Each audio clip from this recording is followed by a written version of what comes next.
গুণের জাদু। আপনি এই অঙ্কগুলো ক্যালকুলেটর ছাড়া হাতে কলমে খুব সহজে করতে পারবেন। তো কীভাবে করবেন তো চলুন দেখানো যাক। প্রথমে এখানে দেখুন দেওয়া আছে 505 এবং নিচে দেওয়া আছে 303, এটা গুণ করতে হবে। তো প্রথমে আমরা এর ডান পাশের সংখ্যাটা নেব। এখানে দেওয়া আছে 5 এবং এখানে দেওয়া আছে 3।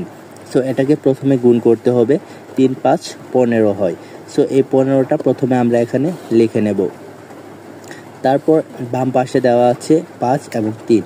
সো এটাকে গুণ করতে হবে এবং এটা গুণ করেও 15 হয়, সেটা মাঝখানে কিছু জায়গা রেখে বাম পাশে লিখতে হবে 15। সো এটা লিখলাম। তারপর আমাদের এই মাঝখানের সংখ্যাগুলো আড়াআড়ি গুণ করতে হবে এবং গুণ করে যোগ করতে হবে। তারপর যে মানটি আসবে সেটা লিখতে হবে। তো আমরা এটা গুণ করে পাই 15 এবং নিচেরটা গুণ করেও আড়াআড়ি গুণ করে পাই 15। সো 15 15 30 হয়। সো এই 30টা আমরা এই মাঝখানে লিখবো। সো এই মাঝখানে লেখার পর যে মানটি আসবে সেটি হলো এই সংখ্যাটির গুণফল। তার নিচের অঙ্কটি দেখুন।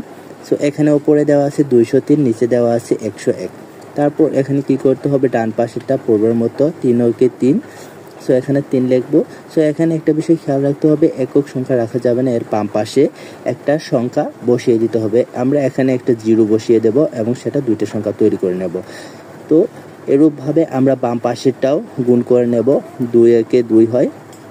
সো আমরা এখানে 2 লিখে নেব এবং এর বাম পাশে কোনো সংখ্যা দেওয়ার প্রয়োজন নেই, কারণ তার কোনো ভ্যালু নেই।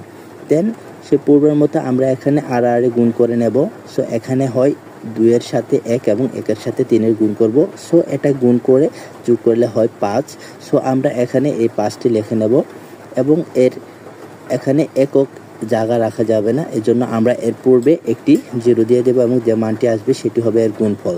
সো ভিডিওটি কেমন লাগছে অবশ্যই লাইক করে জানাবেন এবং আপনার মতামত কমেন্ট করবেন। নতুন হলে চ্যানেলটি সাবস্ক্রাইব